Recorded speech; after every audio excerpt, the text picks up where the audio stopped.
Thank you. So how many of you would like to have a lot more money in your lives? No, I said a lot more money in your lives. And how many would like to have a lot more happiness in your lives? And how many could stand a heck of a lot more of both in your lives? You've come to the right place. My name is T. Harbecker. Welcome to the Millionaire Mind, the secret psychology of wealth.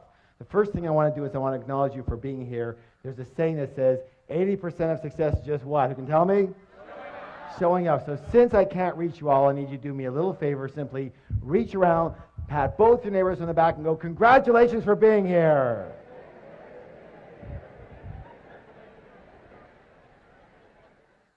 It takes a lot of courage to really have a look at your life sometimes and admit what's going on. And most of us, well, we're not the best admitters, are we? Kind of reminds you of this story about this lion who's walking along the path of the jungle. And he comes across a monkey. And he goes, hey, monkey, who's the king of the jungle? And the monkey goes, you are, sir, you are. He goes, that's right, and don't you ever forget it.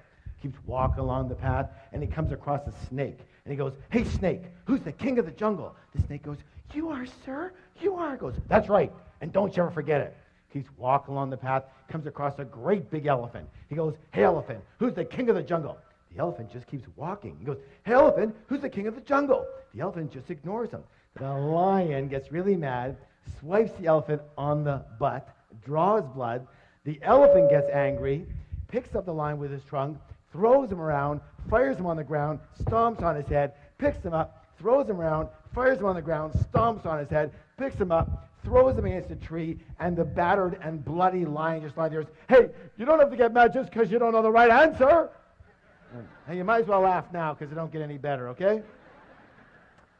Anytime I do any training, I have 2 rules. How many rules? 2. How many rules? 2. Thank you. The first rule is really important. It says this: don't believe a word I say.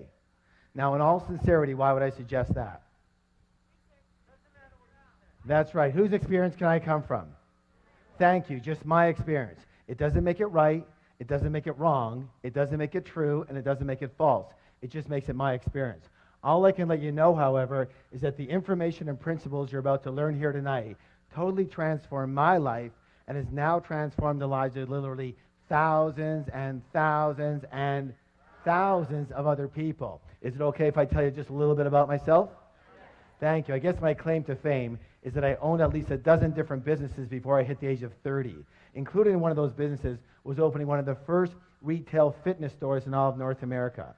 Now, the interesting thing about that company is that I started that business with $2,000 that I borrowed on my Visa card. And from there, I was able to open 10 company-owned locations in only 2.5 years, and then sold half my company shares to a Fortune 500 company for $1.6 million. How many wouldn't mind starting with a $2,000 credit card loan and having $1.5 million in your pocket a couple years after that? Excellent. After that, I kind of semi-retired. I moved down to San Diego, and I began doing some consulting, some one-on-one consulting. And I guess it was pretty effective for people because they started bringing friends and relatives and managers and partners, and pretty soon it was 1-on-2 and 1-on-5 and 1-on-10 and 1-on-20. And someone suggested, Harv, you might as well open up a school already. And I said, you know what? That is such a good idea. And I did. And I founded the Street Smart Business School and taught thousands of people all across North America street smart business strategies for high-speed success. What kind of success, please? Thank you. And it was during these seminars that I noticed something. I noticed something very, very, very, very, very, very strange. Would you like to know what it was? Well, maybe I'll tell you next time, but what it was simply this: that you can actually have 2 people sitting side by side in exactly the same room. And one person would take these principles and they would skyrocket to success. But what do you think would happen to the person maybe sitting right beside them? Not a heck of a lot. And I realized right there, you can actually have the greatest tools in the world, but if you have just a tiny leak in the toolbox, we have a little problem. So I began designing programs based on the inner game. What game? Thank you. The inner game of money and success. And when we blended and combined the inner game with the outer strategies, with the outer tools, virtually everybody's results went through the roof. Does that make sense, y'all? A good example of what I'm talking about with this inner game is, how many of you notice the phenomenon that when a millionaire loses their money, they generally have it back a very short time later. True? A good example of that is, have you heard of this fellow by the name of Donald Trump? Here's this multi-billionaire who loses everything and more, and 2 years later, he's got it all back again and more. Why does this phenomenon happen? It happens because even though these people might have lost their money, they never lost their most important ingredient to their success, which was their what? Their millionaire. In Donald's case, it is what? His billionaire mind. Do you realize that Donald Trump could never, quote unquote, just be a millionaire? Let me ask you your opinion. Are you willing? How do you think that Donald Trump would feel if his net worth was $1 million? Yeah, he'd feel poor. He'd feel broke, right? Now, listen, this is the most important thing you could ever learn. That's because Donald Trump's financial thermostat, his what? Is set for, everybody pick your finger up right here. Fingers up. Make it be with me. Billions, not millions. Most people's financial thermostat is set for, fingers up, thousands, not millions.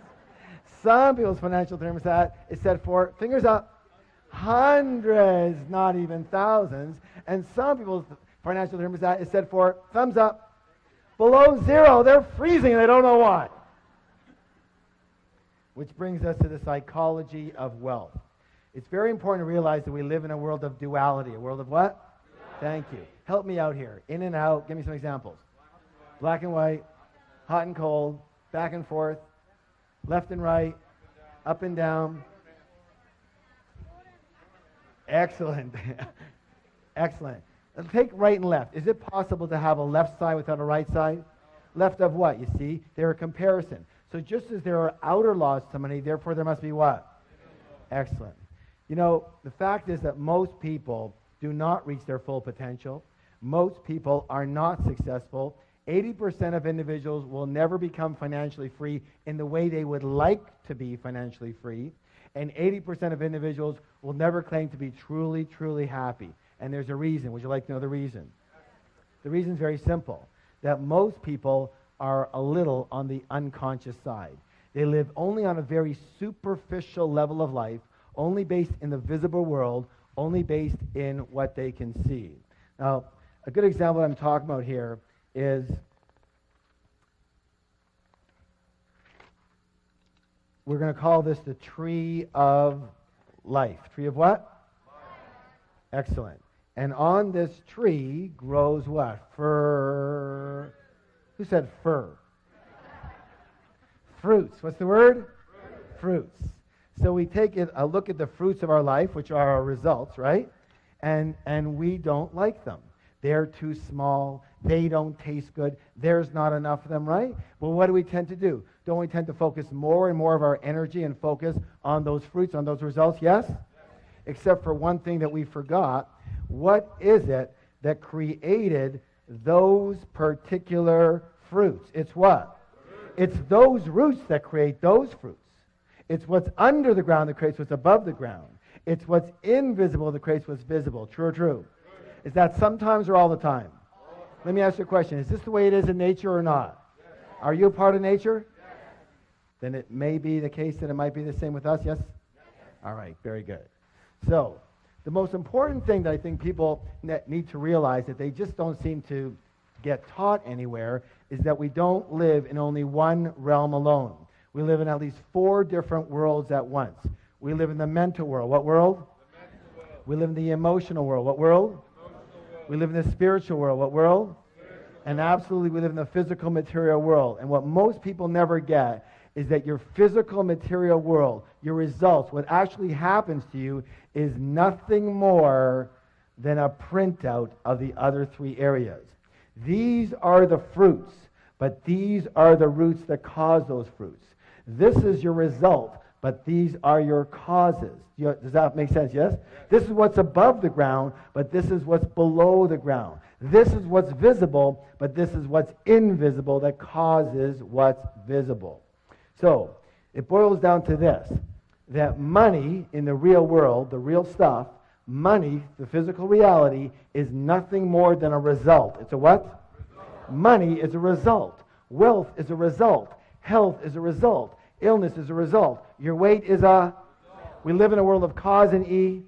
Let me ask you a question. How many of you ever heard anybody allude to the fact that a lack of money was a little bit of a problem? Anybody ever hear that? Let me say this right now. A lack of money is never, ever, ever, ever, ever a problem. It's never a problem. A lack of money is merely a symptom. What's the word? Of what's going on underneath. Lack of money is just the result. What is the root cause? Meaning that the only way to permanently, what's the word please? Permanently change your outer world is to first change your what? You know what? We're going to give that some energy by doing a declaration together. Who can tell what a declaration is? A statement that we make what? Out loud. Thank you. And, you know, why does that work? And let me just put it this. I'm not going to get into the whole situation around it, but everything is one thing. Everything is energy. What is it? Energy. What is it? Energy. Everything is energy. And all energy travels in what? Frequencies and So when we make a statement out loud, we are sending a vibration, A, into the universe, and B, if we put our hand on our heart, on our chest, we feel the vibration of that specific statement throughout the cells of our body. Yes or yes? You know, I know for a lot of you, you're thinking, oh my God, is this ever hokey? But the way I figure is this. I'd rather be really hokey and really rich than really cool and really broke. How about you? All right, please stand up. Let's have some fun. Let's have some fun with it. Good job. Now, here's what I want you to do. Put your hand on your chest, on your heart. Sir, your chest, not her chest. Come on, let's go. And simply repeat after me. My inner world creates my outer world. My inner world creates my outer world. Again. My inner world creates my outer world. One more time, twice as loud. My inner world creates my outer world. Now, turn to somebody, look them in the eye, give them a high five and say, you have a millionaire mind. I wanted to share with you something called the process of manifestation. The process of what? All right, help me out here. Your thoughts, lead to your feelings, which lead to your excellent. One more time, all together. Your thoughts lead to feelings, lead to. I'm very well known for making the following statement, and the statement is even on the very back of the book that we've been talking about. And it says this. It says, "Give me 5 minutes with anyone, and I can predict your financial future for the rest of your life." How? Very simply. In a short conversation, I can identify what's called your money blueprint. Money what? Blueprint. Thank you. Each of us has a personal money blueprint already ingrained in our subconscious mind. And my friends, it is this blueprint, more than anything and everything else all combined, that will determine your financial life. You can know everything about business. You can know everything about marketing, about negotiations. You can be the best salesperson. You can be the best at your job. You can know everything about finances. You can know everything about stocks. You can know everything and every strategy about real estate. But if your money blueprint isn't preset for a high level of success, you will never, and I repeat, never amass a large amount of money. And if by chance you do, you will either quickly or slowly lose it. It's very simple. It boils down to that. And the good news is you can actually change your blueprint. Good? So let's talk about the blueprint so you understand it. How is your blueprint formed? The blueprint is formed specifically based on the information. The what? Thank you. The information or programming you received in the past, especially as a young child. Who are some of the primary sources of this information? Parents. Good. Who else? Teachers. Yes, religious leaders. Good. Good. Friends, grandparents. Good. Yes, media. Very good. Culture. Let's take culture. That's a good one. Isn't it true that certain cultures have a certain way of thinking and dealing with money? Yes. And other cultures have a completely different way of thinking and dealing with money? Yes. And let me ask you a question. Does the child come out of the womb doing it that way, or were they taught how to do money that way? Thank you. Put your hand on your chest. Repeat after me. I was taught how to do money. Thank you. And so was I. We were all taught how to do money. And unfortunately, most of us were taught by people who either didn't have a lot of it or who had a lot of emotional issues around it. True or true? So how are we taught? How are we conditioned? 3 primary ways. How many? 3. You guys are doing great. 3. And the first way is called verbal programming. What kind of programming, please? Thank you. That's all about what did you hear when you were young.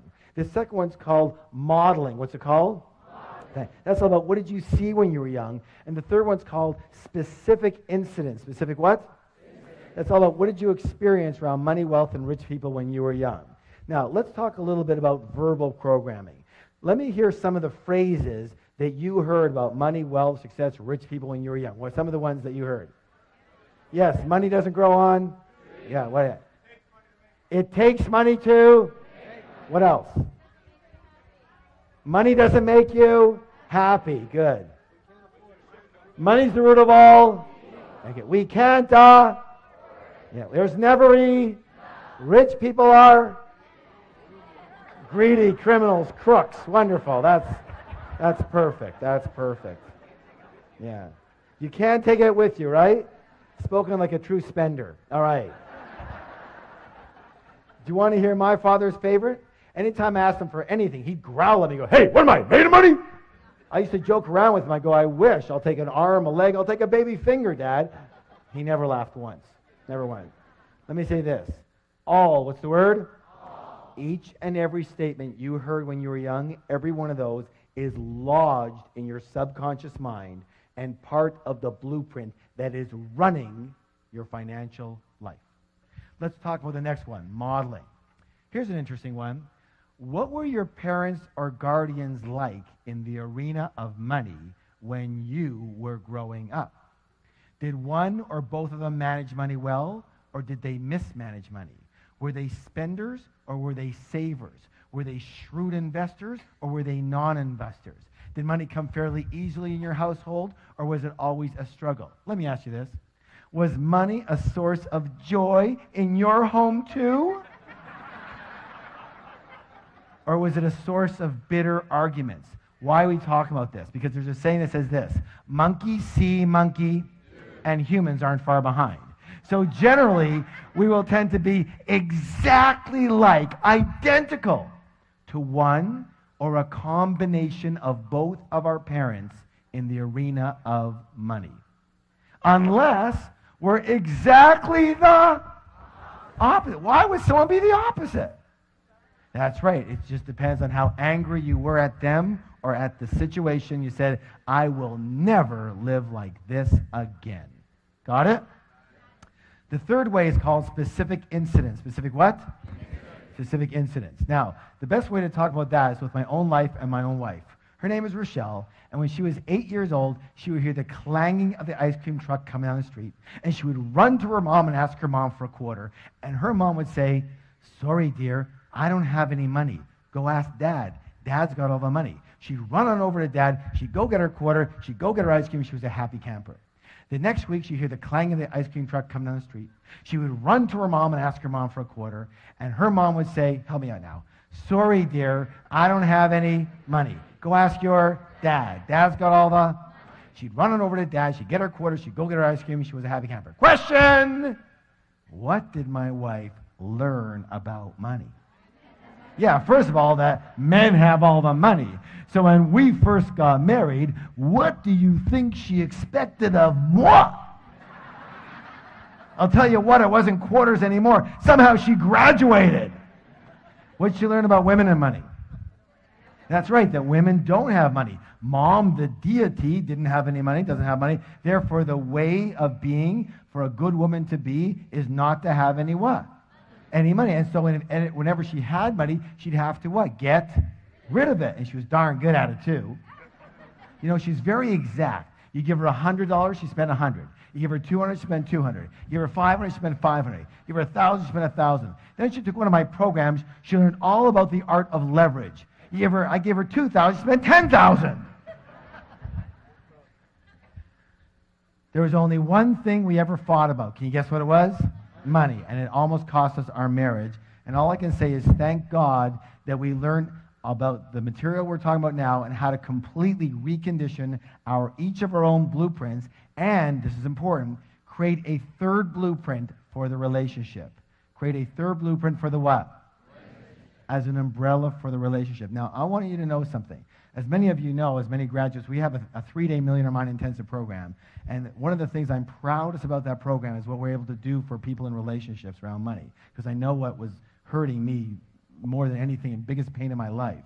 And what people don't really get is that each of you have your own blueprint, but you're going to need a third blueprint, like an umbrella blueprint, agreements, for example, on how the relationship's going to work around money. And most of us never entered a relationship with that in place. True or true? And most of us have never looked at it like that and go, let's create an umbrella blueprint, have we? And until you do, you'll always have problems with other people around money. So, all I can say is that it worked like magic, and we have never had a disagreement since. We fought every single day. Now, you would think that's an exaggeration, wouldn't you? I wish. No, some of you going, no. I wish. Every single day for 9.5 years. And we have never had a single disagreement around money since. And now it's been 11 years. Good or good? All right, give that a hand. Hey, you can do better than that. Let me hear ya. So the big question, even bigger question, the big question is this. What is your current money blueprint set for? Are you preset for success, for mediocrity, or for failure around money? Are you set for struggle with money or for ease around money? Are you set for working really hard for your money? Raise your hand if you're a big hard worker. Come on, let me see it. Where are you? Good. Nothing more than a preset pattern or program. That's all that is. Or are you set for having a nice balance in your life? Are you set for having a very consistent income or an inconsistent income? You know, the up and down yo-yo effect. First you got it, then you don't. Then you got it, then you don't. Then you got it, then... Raise your hand if you know that one really good. Nothing more than a preset pattern. That's all that is. Are you set for having a very high income, a moderate income, or a low income? Do you know there's actual numbered settings? So are you set for earning, 25 to 50,000 a year, 50 to 75, 75 to 100, 100 to 200, 200 to 300, 300 to 500? Nothing more than preset patterns and programs. And are you preset for saving money? Or are you preset for spending money? Or are you set for avoiding the entire subject, if you could? Absolutely. Are you set for managing money well or for mismanaging money? For picking winning investments or picking losers? For trusting people with money or distrusting people with money? How can you tell what you're set for? Well, one of the easiest ways is what? Look at the fruits. That will tell you what the roots are set for. Let me give you an example of what I'm talking about. If the temperature in the room is 72 degrees, chances are really good the thermostat is set for how much, guys? 72. Now, here's where it gets really interesting. Now, imagine that it's really hot outside and the windows are open. Is it possible that the temperature in that room could, say, get to 77 degrees? Yes or no? But what will eventually happen? Thank you. The thermostat will kick in and drive that temperature back down to 72 degrees. Now, is it possible that because the windows are open and it's very cold outside, that the temperature in the room could, say, go to 65 degrees? But what will eventually happen? Thank you. The thermostat will kick in and drive that temperature right back to 72. Meaning that the only way to permanently, what's the word? Thank you. Permanently change the temperature in that room is to change that what? Thermostat. And the only way to permanently, what's the word? Permanently change your money life, your financial results, is to change your money what? Thermostat, otherwise known as your money blueprint. Does that make sense to you? All right, excellent. Now, who can tell me one of the simplest ways to make change? Decide one. What else? Yes, become aware of it. Good, good. Yeah, someone said marry rich. That's good. That's close. That's good. Obviously, one of the easiest ways to make a change is to model. What is it? Model people who have blueprints set for high level of success, high levels of success, yes? And those people have a name. They're called rich people. And so one of the things we're going to do in the second part of the program here is talk just a little bit about how rich people actually think quite differently than most other people. But before we do that, we have to take a little stretch. So please stand up.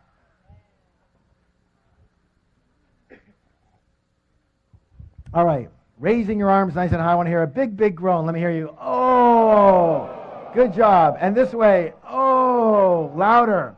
And the other way. Oh. And backwards. Oh. And forward. Oh. Give somebody a double high five and say, you're awesome.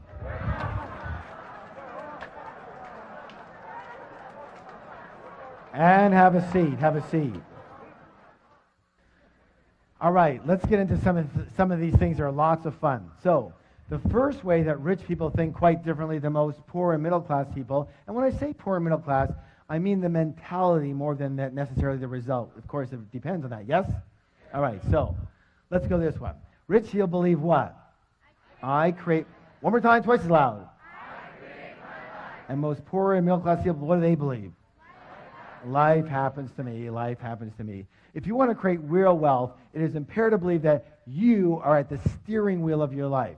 You have to believe that you are the one who creates your success, you are the one who creating your mediocrity, and you are the one creating any financial struggle. Consciously or unconsciously is still you. But instead of taking full responsibility for what happens to them in their life, most people, well, they play the role of the what? The victim. Now, you can always tell a victim because they leave 3 indelible clues. And we're going to go over these right now. But before we do, I want you to realize that I do fully understand that what we're about to talk about here has nothing to do with anyone in this particular room. But just in case you know someone who should have been here, make sure you bring them next time. Yes? All right. So the first thing they do is what? They blame. That's right. They blame the economy. They blame their type of business. They blame the stock market. They blame the real estate market. They blame the city they live in. They blame the taxes. They blame the government. They blame their employer. They blame their employees. They blame their manager. They blame customer service. They blame their partner. They blame their upline. They blame their downline. They blame their husband. They blame their wife. And of course, everybody wants to blame their parents for something. Or the next thing they do is they do what? Thank you. They justify their situation by saying something like, well, you know, money's not that important. Let me ask you a question. If you said that your husband or your wife or your boyfriend or your girlfriend wasn't that important, would they be around for very long? I don't think so, and neither would what? You know, neither would money. And people come up to me in my major seminars all the time, and they'll walk up and they'll say something like that. They'll say, well, you know, Harv, money's not that important. And I'll go, you're broke, aren't you? And they'll go, well, right now I'm a little short. No, not right now, always. You've always been broke, yes or yes. And they go, of course they're broke. Of course they're broke. If you didn't think having a motorcycle was important, would you buy one? Would you have one? Of course not. If you don't think having a pet parrot is important, would you buy one? Would you have one? Of course not. If you don't think money's important, would you have any? Of course not. You know, you can actually dazzle your friends with this information. The next time your friend comes up to you and says something lame like that, here's what I want you to do. I want you to roll your eyes up into here and look up into the heavens and put your hands up here on your forehead and go, you're broke.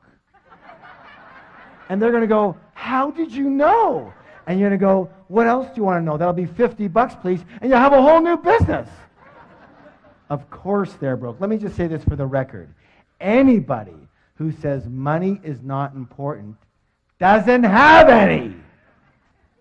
True or true? All right, now, the third one here is absolutely imperative. What's it say, please? Complain. Let me say this right now. Complaining is the absolute worst possible thing you could do for your health or your wealth. The worst. Why? Well, one of our other programs is called the Wizard Training. What kind of training? And that's all about how do you manifest what you want with elegance and joy versus a lot of struggle. And the way to do that is using universal principles. And so you can be in alignment with the laws of nature instead of fighting against them. Does that make sense? All right. And one of those principles I'm sure you heard of, and it says this. I want you to repeat it. It says, what I focus on expands. Let me hear you. One more time. Tell somebody else, please. Excellent. Now, here it is. Let me ask you a question. When you are complaining, what are you focusing on? What's right with your life or what's wrong with your life? And since what you focus on expands, what are you now going to get more of? What's right with your life or what's wrong with your life? Absolutely, you're going to get more of what's wrong with your life. When you are complaining, you are actually attracting crap into your life. When you are complaining, you turn into this big, giant crap magnet. And have you ever heard that complainers, they usually say the same thing. Say, well, of course I complain. Look how crappy my life is. And now you know better, so you can say, no, it's because you complain that your life is so crappy. Shut up and don't stand near me. So I'm going to give you some homework. Are you willing? An action plan. Now, here's what I want you to do. For 7 days, how long? No complaining. Not out here and not in here. And when you can do that for 7 days, I promise miracles will occur for you. And it's got to be a whole 7 days. Why? Because you still might have some, residual crap coming to you from before, right? Because crap doesn't travel at the speed of light, It travels at the speed of crap, and it's really slow. So it has to be a whole 7 days. Are you willing? All right, good job. Now, here's the thing you have to understand. Here's the secret. Are you ready for the secret? No, you're not ready. Are you ready for the secret? All right. Lean forward. Hands on your ears. Let's see them. Okay, here we go. Ready? There's no such thing as a really rich victim.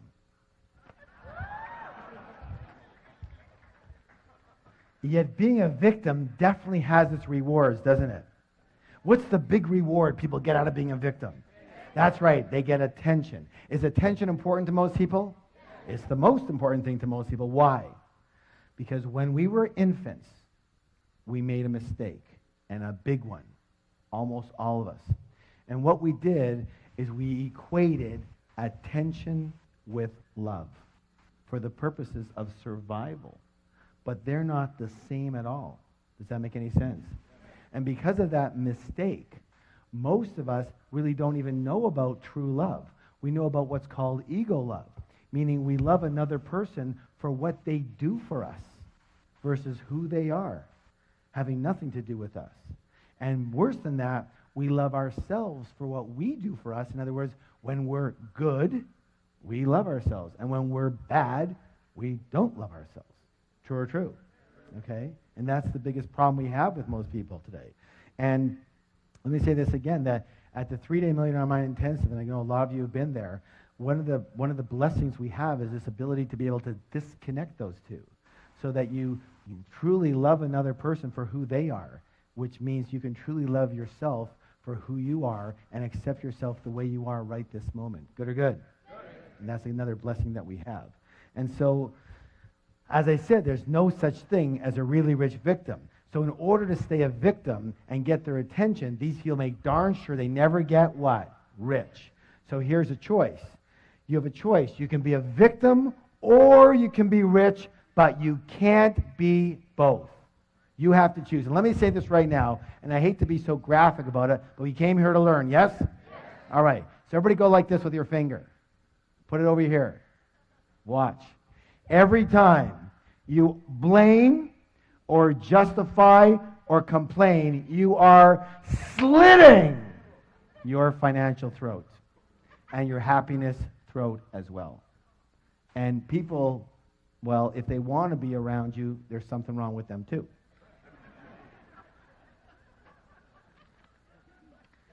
So it's time to acknowledge the fact that you create everything that's in your life, you create everything that's not in your life, and everything in between.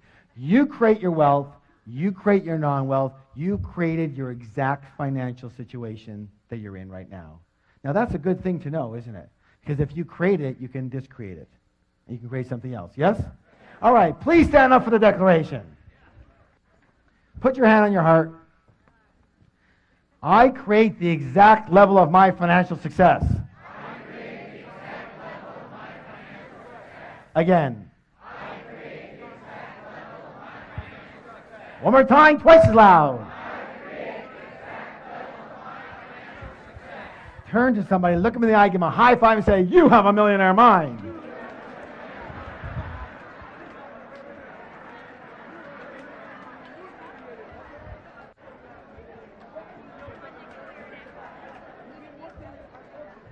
And have a seat. Good job. All right, here's another one. This is very important. Now, what do we do when something's very important that's coming up? We do a drum roll. Ready? Let's hear it. Let me hear it.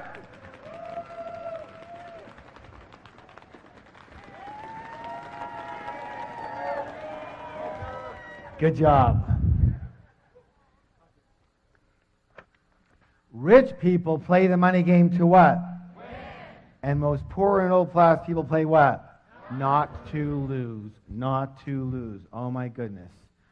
Most people actually play the money game on defense versus offense. Let me ask you your opinion here. Again, in sports or any game you play strictly on defense, tell me, what are your chances of actually winning that game? How many people say pretty slim and none? And what are your chances of winning the game big? Impossible. True? And that's the way most people play the money game on defense versus offense. You know, their primary concern for a lot of people is survival and security.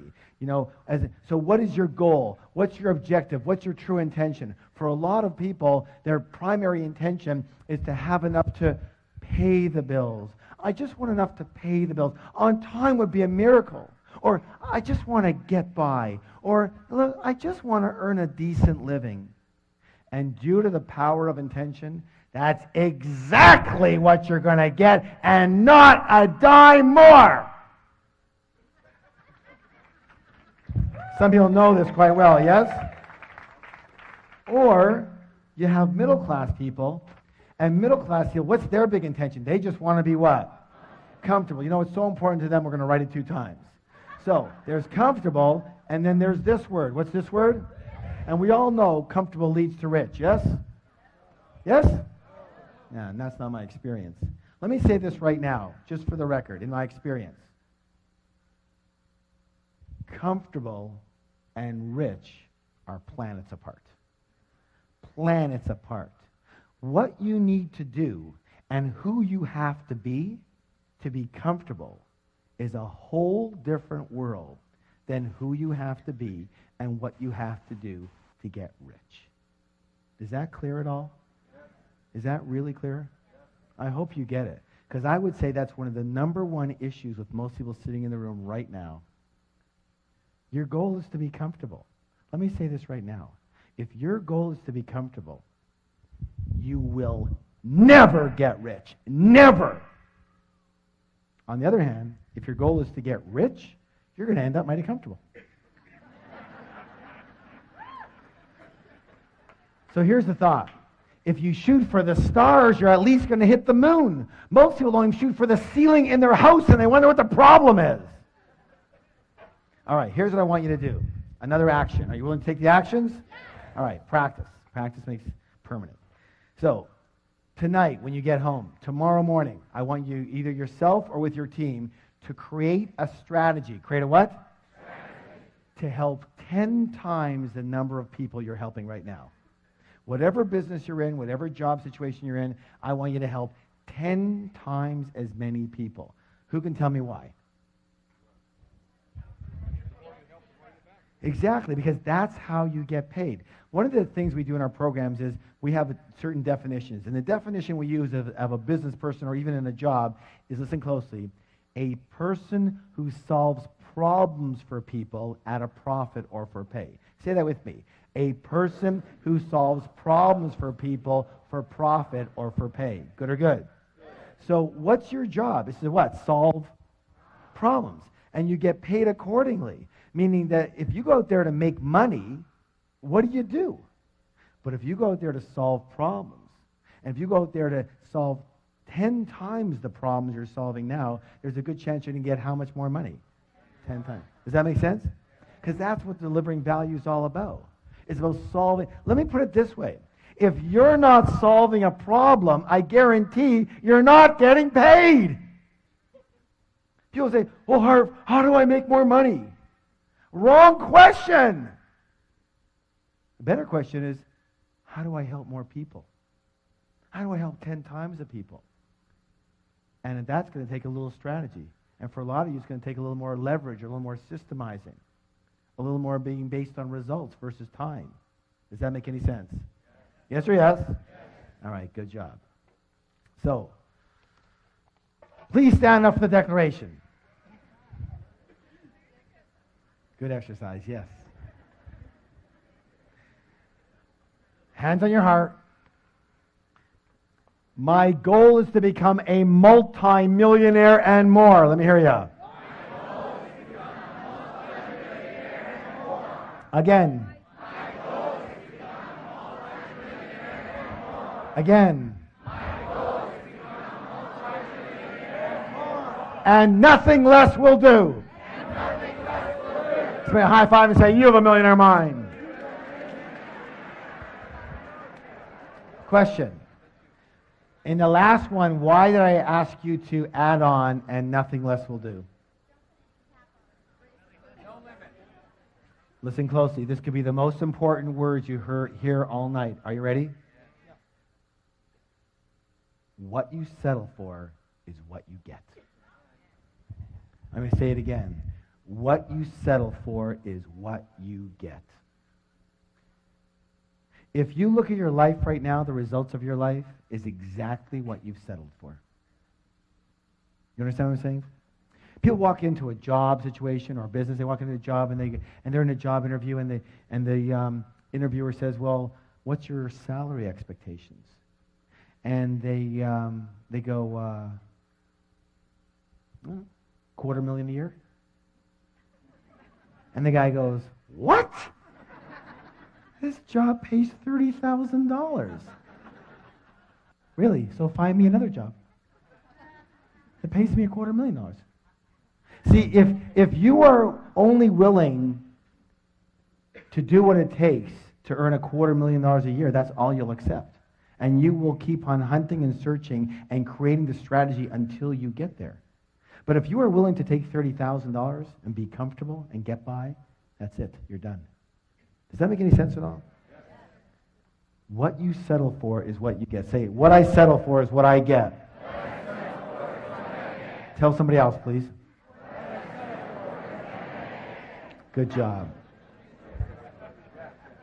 All right, let's go to the next one here. This one here is a simple one and really short. Listen closely. Rich people always think the word what? Both. And most everybody else thinks what? Either or. Either or. As in, either I can be rich or I can be spiritual. Either I can be rich or I can be good and kind. Either I can be rich or I can be generous. Either I can be rich or I can have my health. Either I can be rich or I can have time for my family. Either I can have money or I can have love. Either or. All that is called scarcity thinking. What kind of thinking? Scarcity thinking. And the answer to all of those is what? Both. Both. Listen. You're smart enough. You're intelligent enough. And you are creative enough to create a strategy that works for you in your life. And if it's not working on day one, you readjust it until it's working on day two. The answer is what? Both. What is it? Both. Absolutely. You can be kind and generous and loving and spiritual and compassionate and really, really rich. Good or good?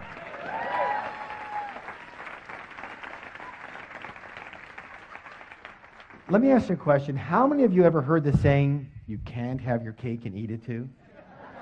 This, for my money, that is the absolute stupidest saying I've ever heard in my whole life. The all-time dumbest, the hall of shame, all right? You know, in my book, Secrets to the Millionaire Mind, I talk about this a little bit.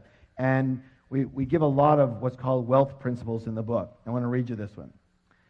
Rich people believe you can have your cake and eat it too. Middle class people believe cake is too rich, so I'll only have a little piece. Poor people don't believe they deserve cake, so they order a donut, focus on the hole, and wonder why they have nothing. Stand up for the declaration, please.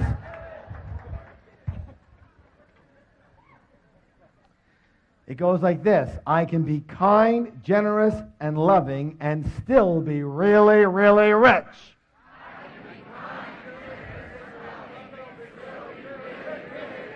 Again, I can be kind, generous, and loving and still be really, really rich. One more time. I can be kind, generous, and loving and still be really, really rich. Give me a high five and say, you have a millionaire mind.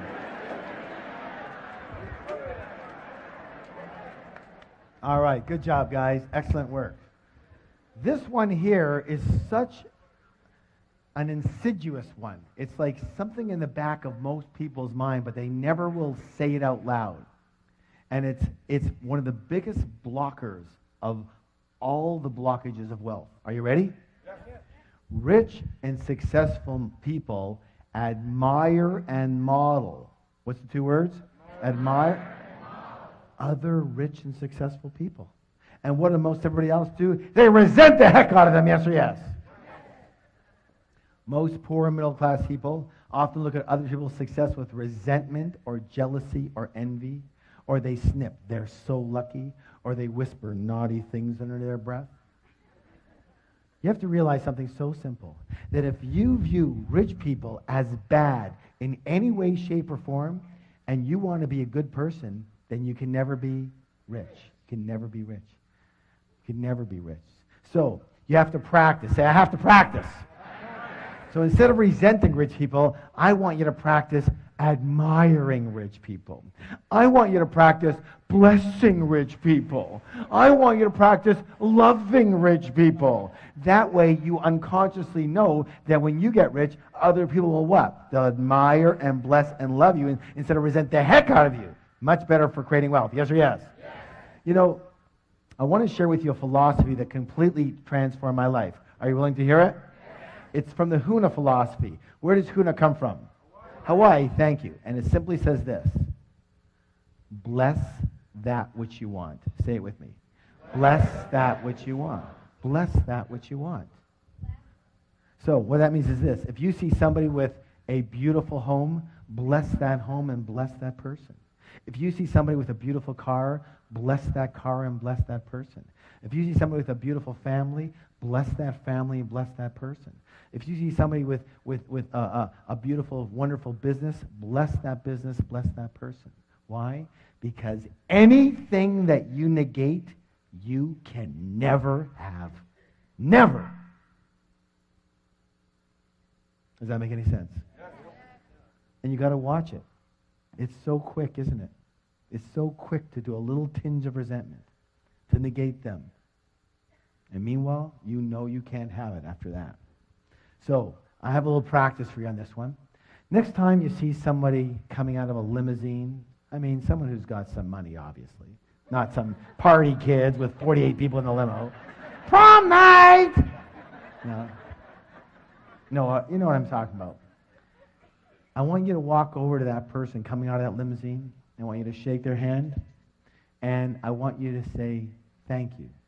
Thank you for being an excellent role model for me for creating success. Thank you for being such an excellent role model for success. Are you willing? All right. Please stand up for the declaration. Hands on your heart. I admire rich people. I bless rich people. I love rich people. I study rich people. And I'm going to be one of those rich people too. Turn to somebody, give them a high five and say, you have a millionaire mind. You know, we're talking a lot about rich people, getting rich, being rich. And some people come up to me all the time, they go, Harv, what's with the rich thing? Like, why, are you so into that? And I said, look, I've been called a financial evangelist. And I take that as a compliment. Why? Because someone's got to be a proponent for it. Do you understand what I'm saying? Amen, right. So, but let's talk about it because it's more than just money. So let's talk about why be rich. Number one, lifestyle. What's the word? Hey, obviously that's the most obvious one for the wonderful lifestyle that can afford you and your family. It's a nicer way to live, yes or yes? Yes. But number two is contribution. What is it? Here's my thoughts. It says this. My feeling is this, that if you have the wherewithal to be rich, it's your duty, it's your obligation to do so. Why? So that you can help people who simply do not have that wherewithal. Does that make sense to you all? Because, and I'll say this, that if you're in this room, you probably have the wherewithal. Especially you self-selected yourself to be here. If you're hearing this message, you selected yourself to be that. You understand? And here's where I came up with that, like very specifically, a good example. A while ago, I was reading in the newspaper about a woman in Africa, Tanzania to be exact, and she has a goiter problem. Do y'all know what a goiter problem? It's like when they have the big, thick neck, right? And it's a thyroid problem. And you know that problem can be completely alleviated with a 10-minute surgery, 10-minute operation, and it's gone. In Tanzania, they have a decent medical system, but it's a pay-for-play deal. In other words, you pay for your doctor or your hospitalization or whatever. This woman with this goiter problem and it costs, by the way, $31 for this 10-minute operation. She has been saving for just over 5 years. 5 years, and she has $22. Twice a week she doesn't eat. She has a newborn child who's going to be another mouth to feed, so she's feeling that it's going to take her another 5 years to get the other $9. So you would think, for goodness sake, someone just send her the stupid $9. Problem. There are millions, what's the word? Millions. Of people in this situation. Millions. Not one, not two, not 10, not 10,000, and not hundreds of thousands. Millions in this situation. So how can you help them better? By being broke or being rich enough to be able to do something about it? Do you understand what I'm saying? And I get this all the time. I get people saying, well, you know, what about the environment? What about this? And what about they're taking all the oil and they're killing all the forest and all that? They. Yes, some of them are. You want to save the environment? Get rich, buy a few million acres and save it.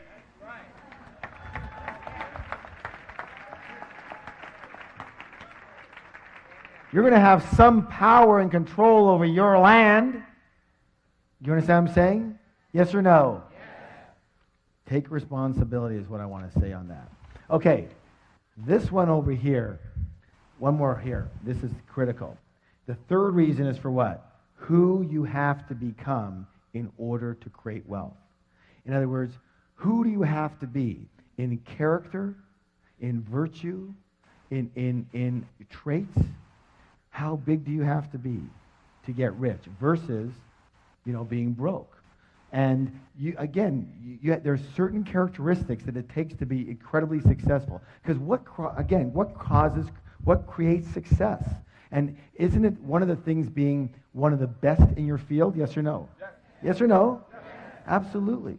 Who do you have to be? What do you have to know? Who do you have to be in character to be the best at what you do in order to get paid the most? Does that make sense to you? So who do you have to become? It's a learning process. And that brings us to the next way that rich people actually think quite differently and are quite different than most other. Rich people are what? Bigger than their problems. What is it? Bigger than their problems. And most other people are what? Smaller than their problems. Smaller. And the secret, guys, I want you to hear something right now. If you will just understand and take action on this one right here, I promise you, mano a mano, heart to heart, your life will just skyrocket. It will go to a whole other level, and you'll see why in a moment. Are you ready? Yes. Listen closely. The secret to success, my friends, is not to try and avoid or get rid of your problems. The secret to success is to grow yourself so you are bigger than any problem. So we got the size of you, and we got the size of your problem. And let's do a little scale here. So here we are. Here's you and here's your problem. And we are dealing with, say, a level 5 problems. But you happen to be a level 2 person. Question, is that a big problem or a little problem? That's a big problem, right? But let's say you grow yourself to, say, be a level 8 person. Same problem. Big problem, little problem. Little problem. Now let's say you work with us and you grow yourself to be, say, a level 10 person. Big problem, little problem. No problem. It doesn't even exist in the realm of your mind as a problem. You don't see it as a problem. It's just something to take care of, yes or no? Yes. Let's test this out. How many of you have ever been in a conversation with somebody who's talking about their problem, and you go to them and you go, I don't see the problem here. Raise your hand if you ever had that happen. Everyone's had that happen. Everyone. Because at that point in time, they are smaller than their problem. So it's not about the size of the problem, it's about the size of you. There's always going to be problems, yes or yes? There's so many times in this business, and I'm sure in your business, but when you get to a higher and higher level, you know, the responsibilities become greater. The amount of money invested becomes more. You have, you know, we have 140 employees. You know, there are staff people. There's, you know, huge overheads and lots of what? Quote unquote problems. And my wife says to me all the time, Harv, why did you choose such a hard business? And I go, it's not about the business. It's about me. Because if I can't handle the problems here, you think I can handle the problems there? Because problems are going to be with you all the time. True or true? And running away from them or playing small because you don't want any problems, that's crazy. Let's face it, we're going to have quote-unquote problems. But the size of those quote-unquote problems will depend on the size of us, not the problem. Raise your hand if you've ever felt like, I don't want to get into the big leagues because there's so many problems there. I just want to have a nice, simple life. Raise your hand. Be honest. Come on. More than half of you in here. How's it working so far? You still have the problems, but you're broke. That's the biggest problem of all. True or true? I figure it this way. If I'm going to have problems, I might as well get rich.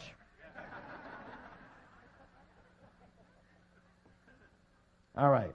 So I'm going to give you a little anchor. Who knows what an anchor is? An anchor is what? A trigger so you can remember something. So here's what I want you to do. From now on, every time you look at something you perceive as a major problem in your life, here's what I want you to do. Are you ready? I want you to do this. Mini me, mini me, mini me, mini me. So you can remind yourself that if that's a big problem, you must be very small right now. And you better put your attention where it belongs. What? On the problem or on you? On you. That's right, on you. And you don't give up, and you don't get taken out, and you don't bail out, and you don't say, well, this is too hard. I want to do something different. How many have ever said something like that? How many say something like that almost every day? It's not the size of the problem. Have you heard the saying, fortunately or unfortunately, you take yourself with you wherever you go? That's what my answer is to my wife. How could you choose such a hard business? It's not the business, it's moi. True or true? If it's hard, it's because I made it hard. If it's easy, because I make it easy. If it's successful, it's because I made it successful. If it's unsuccessful, it's because I made it unsuccessful. True or true? Doesn't just happen to us. So, the fact is that your wealth can only grow to the extent that you do. So the goal is to grow yourself so you can handle any problems that get in your way of creating wealth, and just as importantly, keeping your wealth once you've got it. And who knew that would be an issue? You know what? This is only reserved for certain people in this room. People who have or have had a lot of money and know that it's one complete world to make it. And it's a whole other world to keep it. True or true?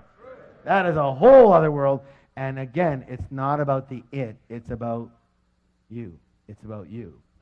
And so, really, you're like a container. Say, I'm a container. I'm a container.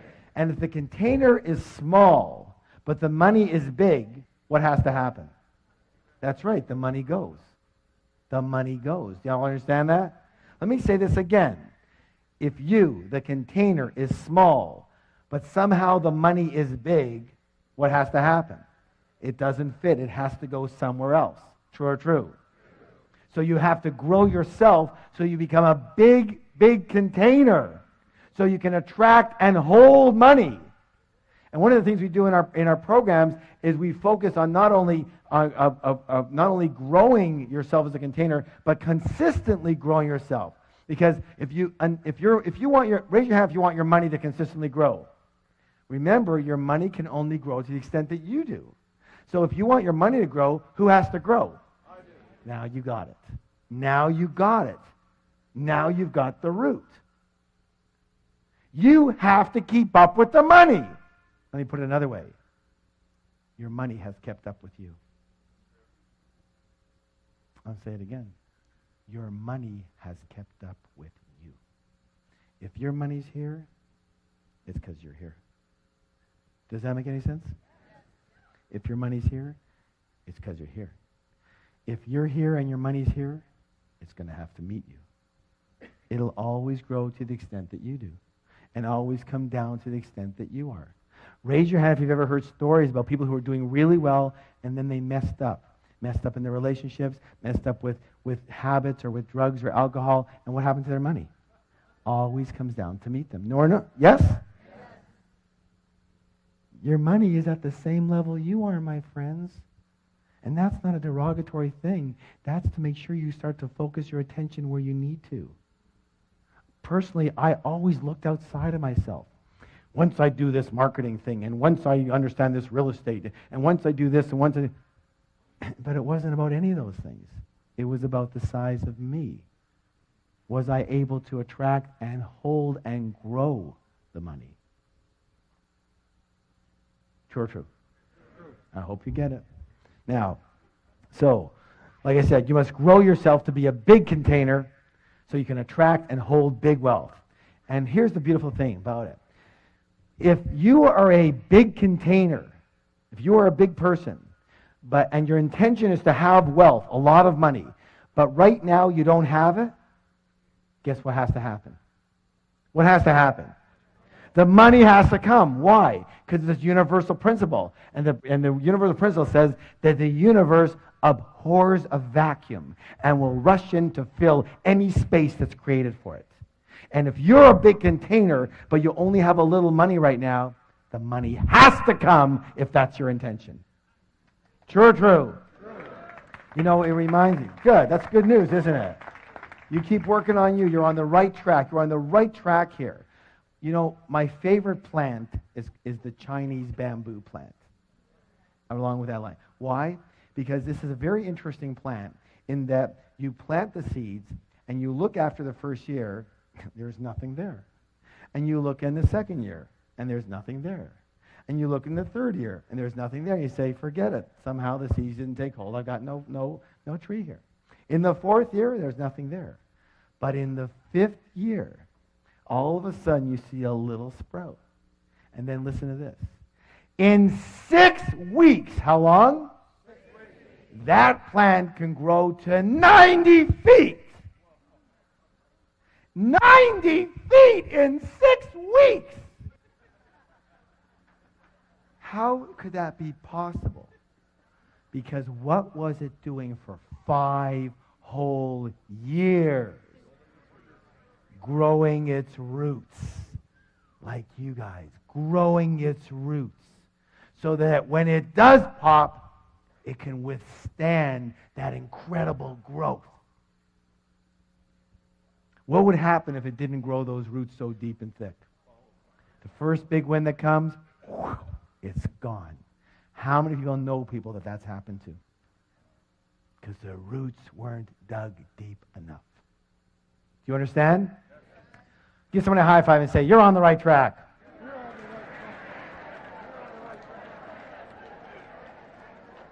That's why it's so imperative that you keep learning and growing. Learning and what? Growing. Because listen closely. This is very important. Because if you're not growing, you're automatically what? Dying.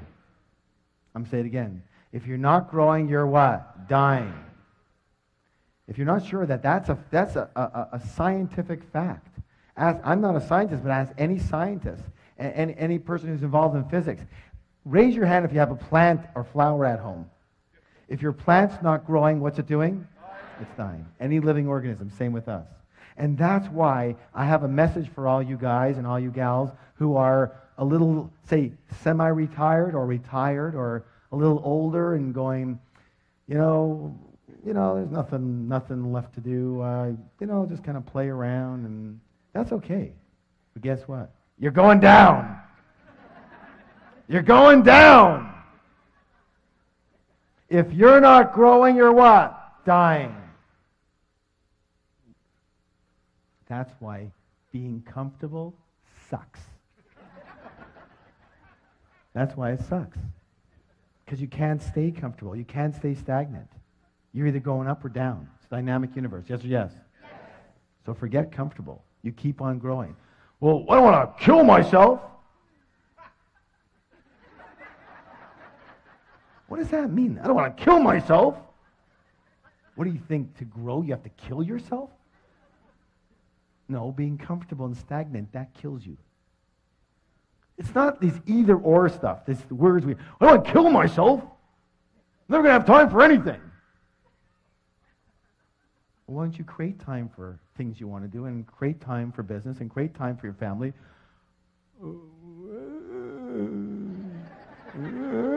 I don't know how to do that. Good. Then you learn. You learn how to do that. Good or good? That's one of the other things, too. I talk about exploding money myths. You'll say, well, I'm incompetent with money. I just can't handle money. I'm not good with money. That's your reason? Well, I'm not a good piano player. But if I wanted to play piano, I'd what? Learn. Hello. We don't come out of the womb doing money. Most of us got taught. But what about taking the responsibility and accountability and going out there and learning it? Learning the field you need to learn. Learning the investments you need to learn. Learning how to do money. When people are at my seminar and they go, I'm incompetent with money. I'm just not good at it. And that's their reason? It's crazy. Learn how to do it. Good or good? Good. Listen, no excuses. No excuses, no reasons. In our Enlightened Warrior training camp, we have a flip chart that says, reasons or results. And the big one is what? Or. Reasons or results. You cannot have both. If you have a reason, you know you didn't get the result. True or true? So, the result is rich. Yes? Yes. And everything else is your story.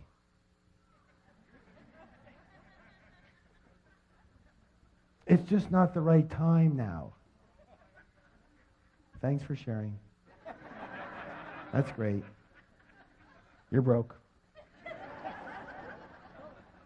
All right. Please stand up for the declaration. Hands on your heart. I am bigger than any problem. I can handle any problem. Nothing will stop me from creating wealth. Turn to somebody, give them a high five and say, you have a millionaire mind.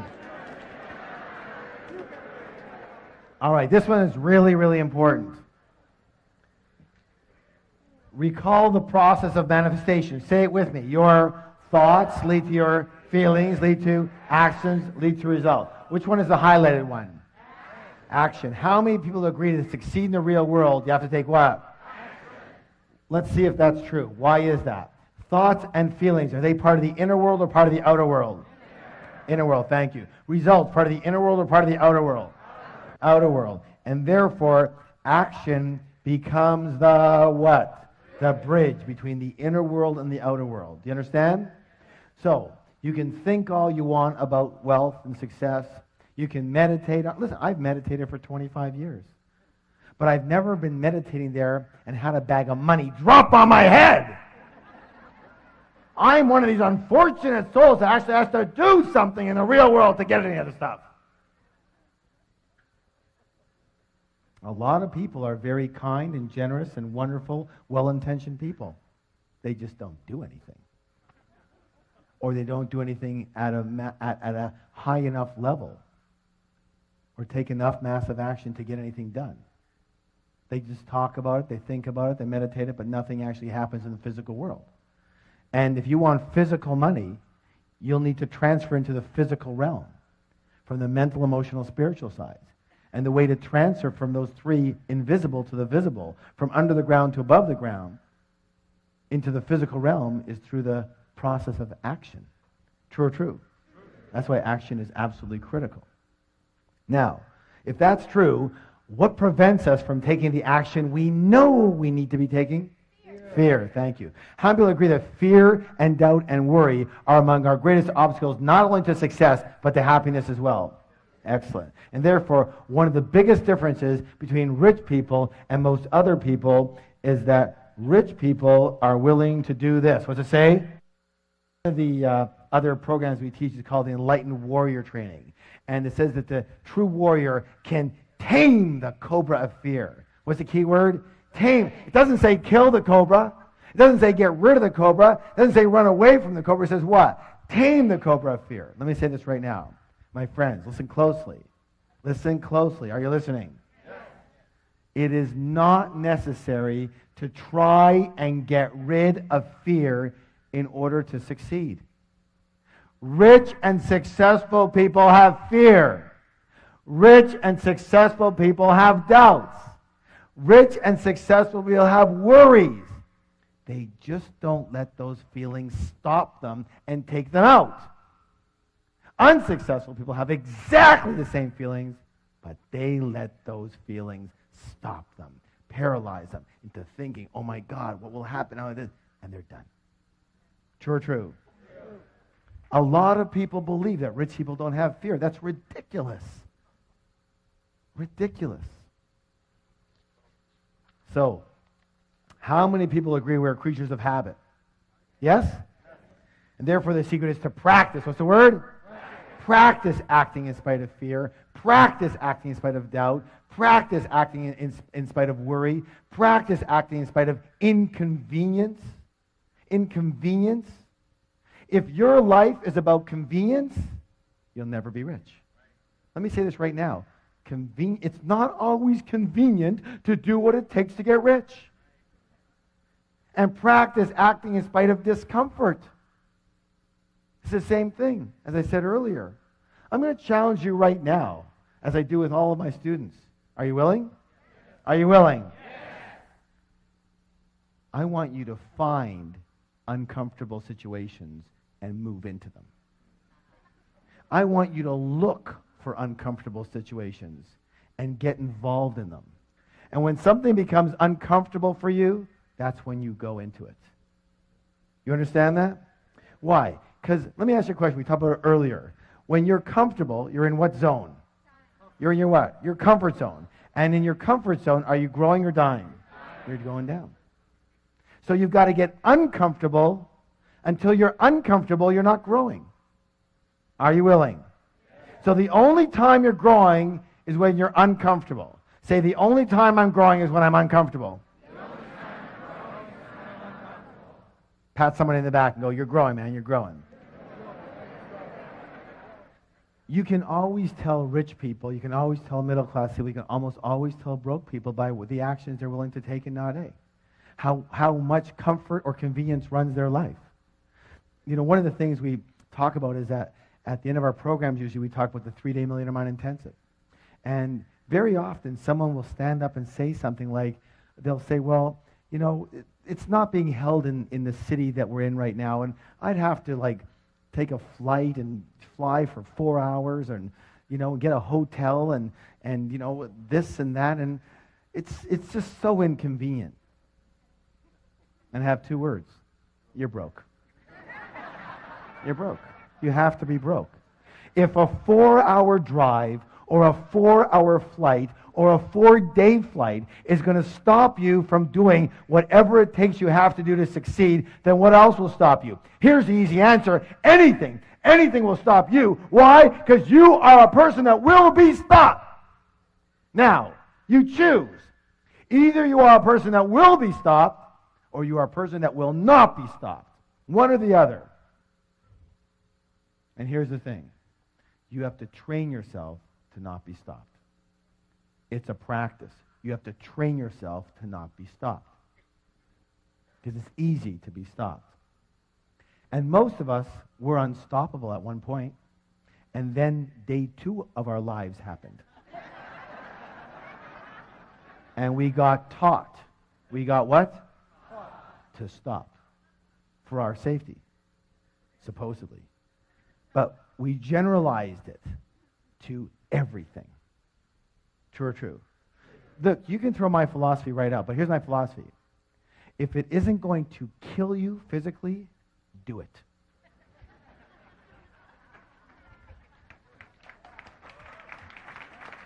Just do it. One of the things I've been noticing lately with a lot of the rich people I've been dealing with, very rich people, is they're willing to take a shot. It's amazing. I'm a lot less risk prone than they are, but I also see where I am and where they are. Now I do pretty well, but these guys do amazing. And it's like you give them a proposal and they go, that makes sense. That could work. Yeah. All right, let's give it a shot. And I'm going, well, I'm not sure it's going to work. I know, but let's give it a shot. Well, I'm not that sure that's going to, I know, but let's go for it. Let's give it a shot. What's the worst that can happen? Oh, we lose a few bucks, we try another thing. Well, okay. You understand what I'm saying? They're willing to go for it. And we, like if someone's going to get a little upset with us, no, I don't want to do that then. Well, what if I lose what I've got? No, I don't want to do that. I'm going to keep it simple. If it's not going to kill you physically, do it. You'll be so much better off in the end than waiting for the exact right moment and time. By the way, when's the exact right moment in time? When you feel comfortable. Notice? It's got you coming and going. And so it doesn't let you be comfortable so that you can make sure it keeps you out of harm's way. Because your mind is a protective mechanism. Its job is to protect you, not to help you succeed or be happy. Did you know that? Good or good? All right, good. So, please stand up for the declaration. One more here. I act in spite of fear. I act in spite of doubt. I act in spite of worry. I act in spite of inconvenience. I act in spite of discomfort. I act in spite of anything. Turn to somebody, give them a high five and say, you have a millionaire mind. This is a 45-pound arrow with a nice steel tip on the end of it. A wooden arrow here. And in a moment, I am going to pick one of you to come up here and break this arrow in a highly unusual way. So you all better listen very closely. Are you listening? Yes. All right, good. Everyone hold up your index finger. Excellent, good. Now, take it and press it into the soft part of your throat and push in really hard. If you start to gag and choke, you've got the right spot. That's where you'll be breaking the arrow. Now, the arrow break is a metaphor. What is it? It's a metaphor, symbolizing breaking through an obstacle that's happening in your life. So let me show you what this is going to look like. Michelle, if you can come up here, that'd be awesome. What this is going to look like.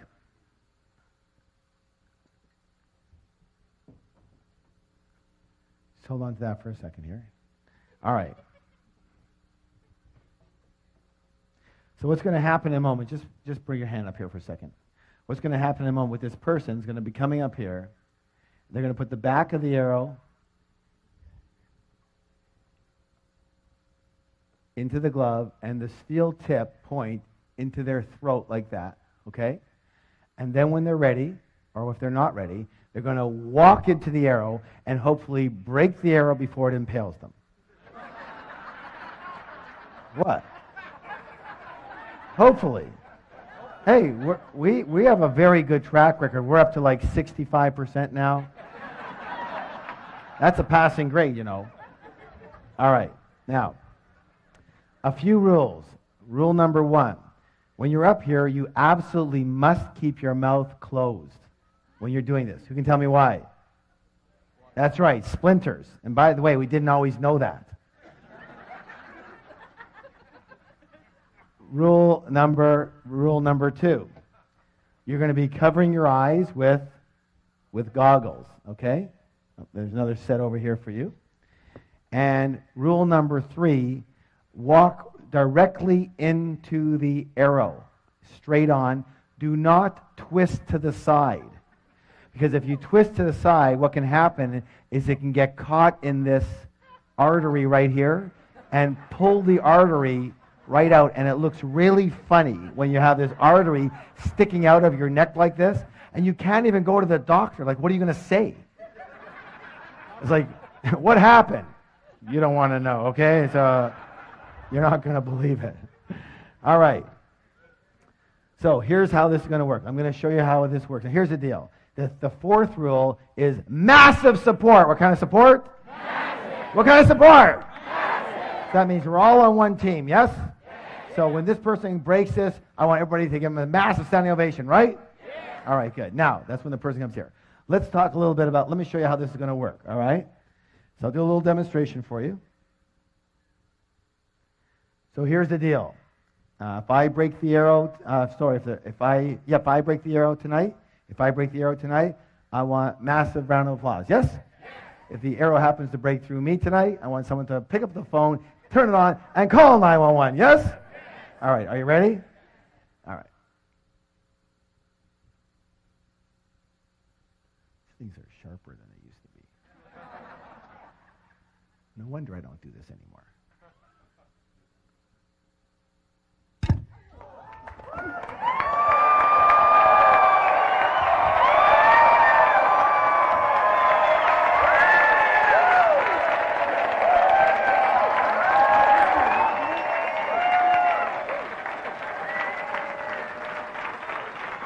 Thank you. Excellent. Have a seat.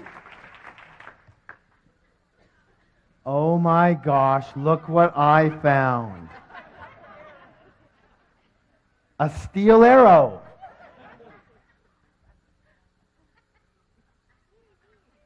This one's like so nervous she's scratching herself. I like the people who throw their pencils down to look for them so that I can't see them. Who's never done anything like this but has something, hold on, as I said, hold on. This is a metaphor. A metaphor means it's something that you are trying to break through tonight. Never done anything, would be scared to death to do this. Would be totally scared. She doesn't look too scared to me. Are you? Okay, come on up here. Give a round of applause. Okay. What's your name? Nicole. Nicole, okay. Yeah, the first thing we have to do, Nicole, is take care of some legal work. Here you go. Here you go. So you're going to sign a release form. Seriously? Yeah, seriously. Are you kidding me? So print your name over here. It basically says that we accept no responsibility for your death or injury. Okay. And the date today is what? Okay. I can't even write. You had a nice neck. And just sign your name over here. And are you here with somebody? Yes. Okay, so your mom is here, okay. And she let you come up here? She doesn't know? Yeah. Put your phone number there. And again, unfortunately now, because of some recent situations, you have to put an emergency contact here.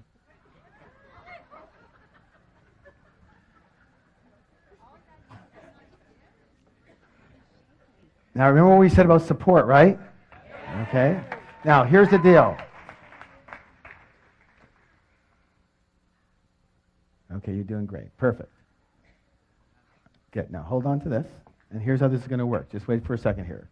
Now, remember I said that the arrow break is a metaphor. What is it? Metaphor. So it represents something that you want to break through in your life, a belief or a habit or a fear or a way of being that hasn't been working for you, right? Now, so your name was what? Nicole. Nicole is going to represent all of us, everybody, yes? All right. So here's how this is going to work.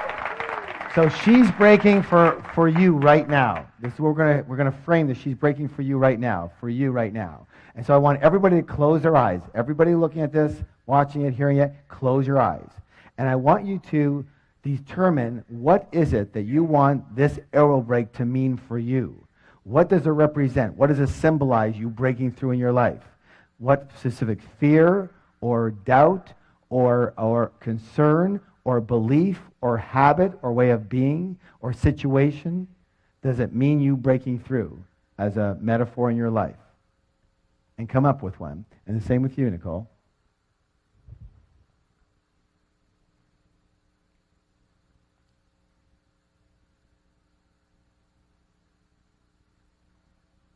Okay.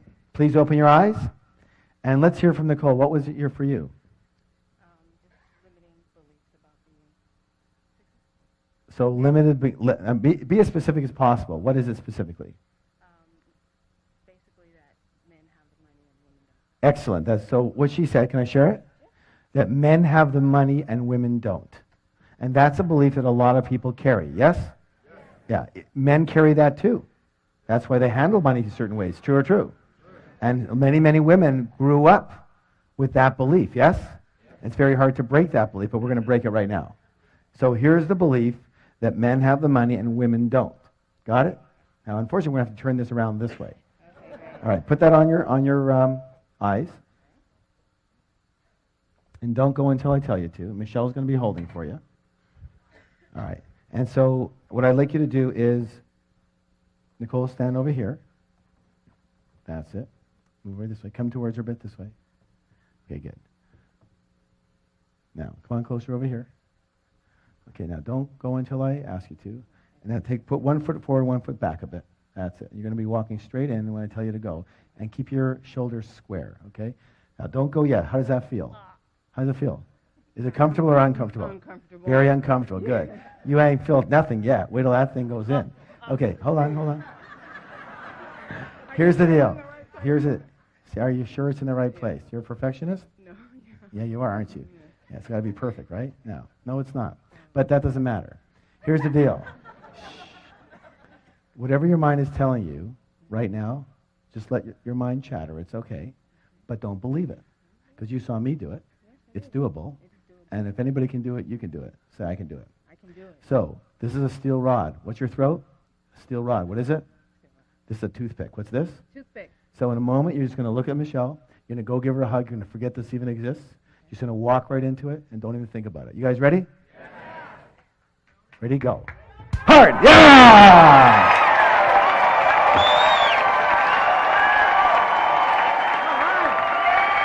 Yeah, girl. Hold those up. Hold those up. Hold it up.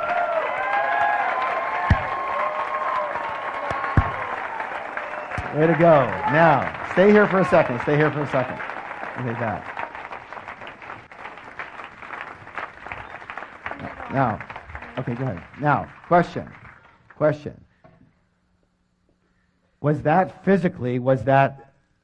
harder or easier than you thought it was going to be? Yeah, the actual act was easier than what she thought it was going to be. Yes? All right. Give her a round of applause. Thank you so much.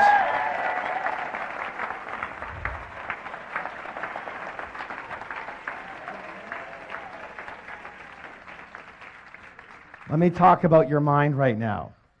Remember, she said it's easier than she thought it was going to be. And let me say this right now.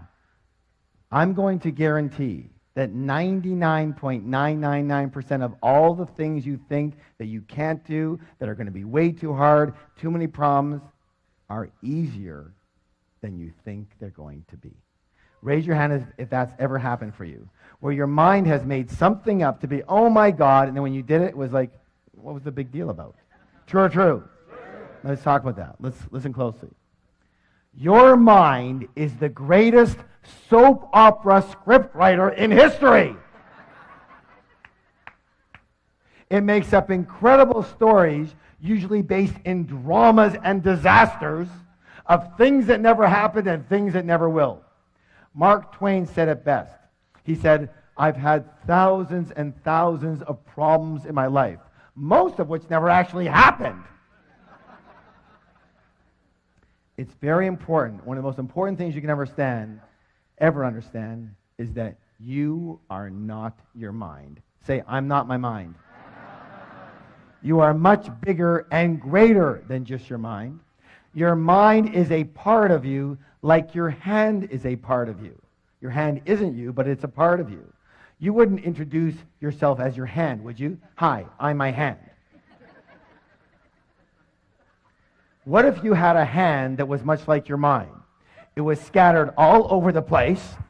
It was constantly beating you up, and it never shut up. Yada, yada, yada, yada, yada, yada, yada. In the car, yada, yada, yada, yada. In the shower, yada, yada, yada, yada, yada, yada. What would you do if you had a hand like that? Cut it off. No. But it's a very powerful thing. What would you do with it? That's right. You learn to want to control it.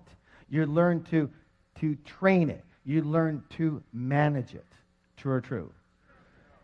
And that's the critical piece. Training and managing your own mind is the most important skill a human being could ever own. Do you understand this? I'm saying it again. Training and managing your own mind, that voice that you so believe, is the most important skill you could possibly own. For with that skill, you truly will be successful, and you truly can be happy. Do you understand this? Because I'm going to say this right now, and a lot of them are going to shoot me for it. But there's only one thing that can stop you. The voice. Not yourself. The voice. The voice. That you've bought into that that's who you are. That voice is not you. It's simply a part of you. That it's the protective mechanism part of you. Its job is to protect you. It's like the sentry on a ship. It's not there to be the social coordinator, the success coordinator, the happiness coordinator. That's not its job. Your mind is a survival mechanism. And its primary purpose is to protect you, which means to keep you where you are. It's like an overworried mother. It's doing its job way too well, but we buy into it. What would your life be like if you had an overworried mother constantly ragging on you? No, no, no, no, no. What would your life be like? You would be so contracted and small, you'd never do anything. True or true? Yet to an extent, we're all like that. We're listening. We're buying the voice of protection when there's no need to do it. That voice is not who you are. You are much bigger than that. When Nicole came up here, she was shaking. She couldn't even, that's what what was her mind telling her? Oh, what did I get myself into? Why did I do this? You're so stupid, Nicole. Why do you? Well, maybe she didn't say quite that, but something like that. And then she's doing it, and we're pushing it, and she goes, oh my God, like this is way harder than I thought. And her mind's going, blah, blah, blah, blah, blah, blah. And then she goes, boop, no problem. And isn't that the way it is? Yes or yes? So, let me say this right now. In my book, Secrets of the Millionaire Mind, the final wealth file, number 17, says this.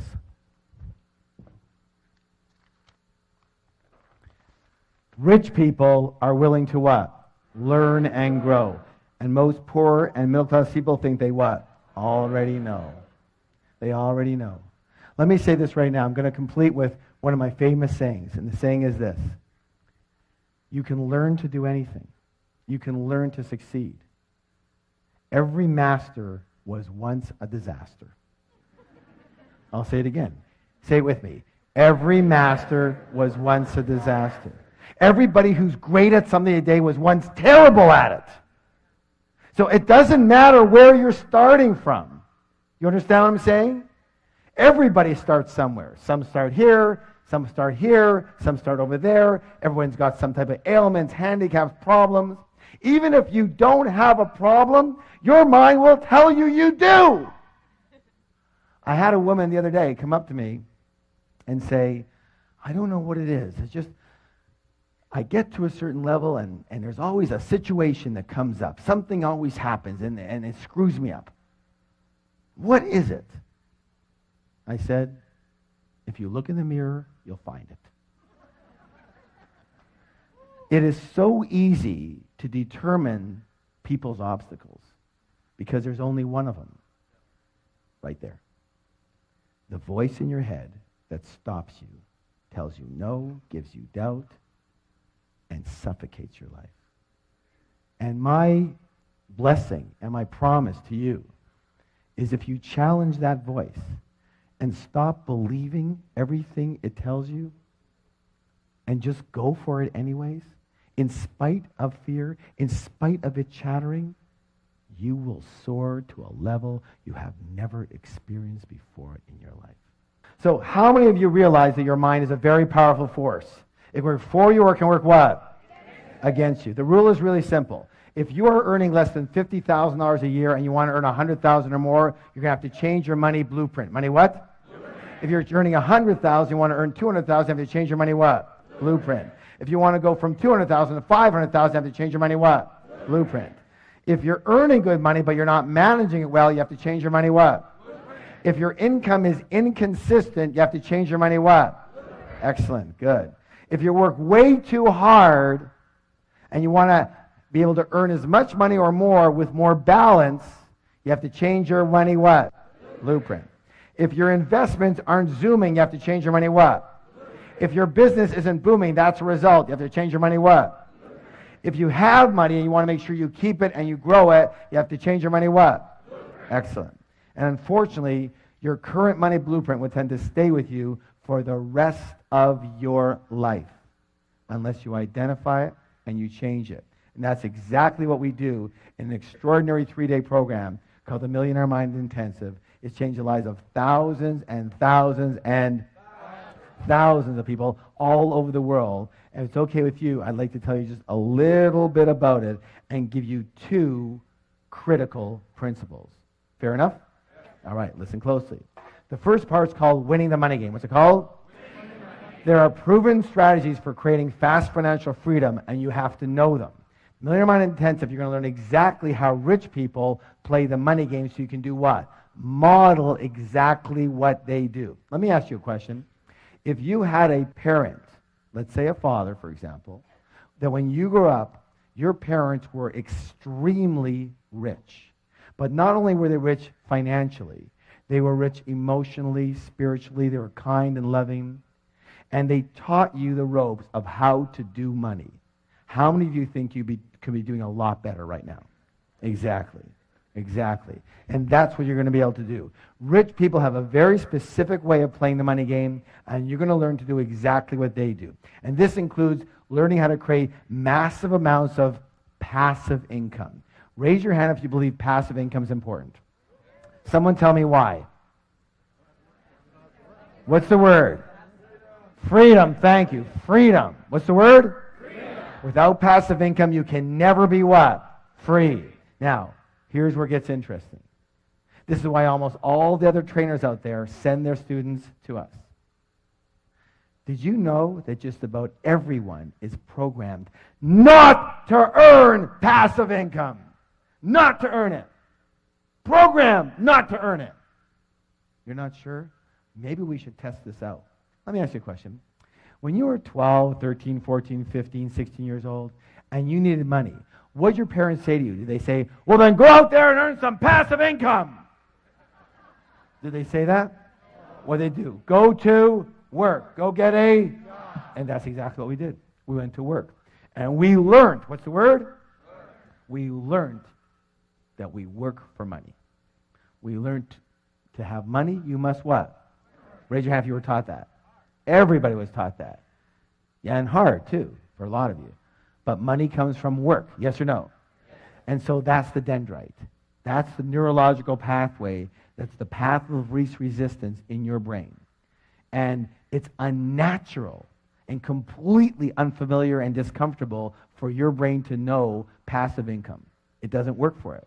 And so what happens is either people don't start in that arena, or if they do start, they get a little ways and then they sabotage themselves to go right back to 72 degrees. What the thermostat is set for, which is working for money. Do you understand that? Let me say this right now. At the Million Mind Intensive, when you walk out of there, you will be reconditioned so that passive income is your path of least resistance. It will be the primary way that you prefer, believe, and act in accordance with creating money. Good or good? Good. It'll be a natural thing for you. Good? Good. Now, let me say this also. You're also going to learn the world's easiest money management method. Managing your money is another critical difference between rich people and poor and middle class people. I'm going to tell you a story that can change your life. Are you willing? Yes. Are you willing? Yes. Imagine you're with a 5-year-old child. You're walking down the street. You come across an ice cream store. And you go into the store and you get the child a single scoop of ice cream on a cone because they don't have any cups. The child is only 5 years old. They have very little hands. They're kind of wobbly. And as they walk out the door, it jostles them, and the ice cream falls out of the cone onto the ground. Being the kind and generous person that you are, what do? You walk back into the store, and just as you're about to order another scoop of ice cream, the child sees the poster on the wall of the triple scooper. And they go, I want that triple scoop. And now, being the kind and generous person that you are, do you now get them the triple scoop or not? No, of course not. Why would you set them up to fail? They couldn't even handle one scoop. What, are you going to load them down with 3 scoops now? Let me say this right now, my friends. We live in a loving and supportive universe. The universe wants you to win. It wants to support you. But it has the same rule. And the rule is simply this. And I'm going to nail half of you right now as to why you're not doing better with your money. It's simple. Until you show you can handle what you've already got, you won't get any more. Most people are walking around with 1 or 2 scoops dripping all over the place. It's a complete mess. And they're going, give me more, give me more. And the universe is going, why? I gave you more. Look what you did with it. Some of you are laughing nervously. Let me say this right now.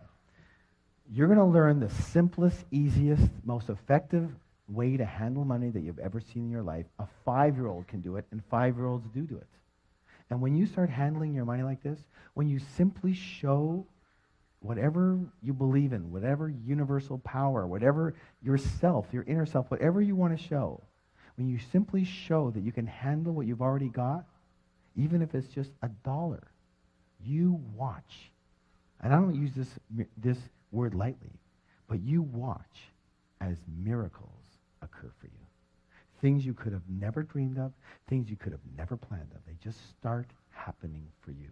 Why? Simple. When the child can hold a single scoop, you are very willing to get him another scoop. True or true? True or true?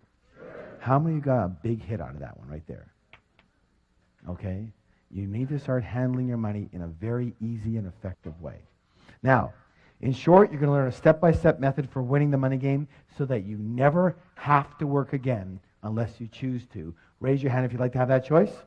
Raise your hand if you'd like to have the choice a lot sooner than later. Then we will see you there. Now, part 2 is the inner game, conditioning yourself for natural and automatic success. And in this section, listen to this, we actually identify your current money blueprint. And using several extremely high-impact processes, we actually change your blueprint right on the spot, right there, right on site, right on the premises, right that weekend. We don't teach you how to change your blueprint and send you home to change it. Why? Because you won't. Why? Because we're creatures of what? Habit. Now, here's the thing. Did you know that there's 2 kinds of habits? How many? 2. How many? 2. There's doing habits, But just as importantly, my friends, there's not doing habits. And everything you're in the habit of, everything that you're not doing right now, everything that you're not doing right now, you are in the habit of not doing it. So we can send you home with anything, but you're not going to what? Do it. So we don't wait for you to go home. We do it right there on the spot. You walk in with one blueprint, you walk out with another one set for automatic and natural success. People ask me all the time, they say, Harv, do you have the Midas touch? And what do I answer? I go, no. I have a blueprint set for success, just like all of you can have. I look so forward to seeing you again soon. I hope I've served you in some way. Thank you so much.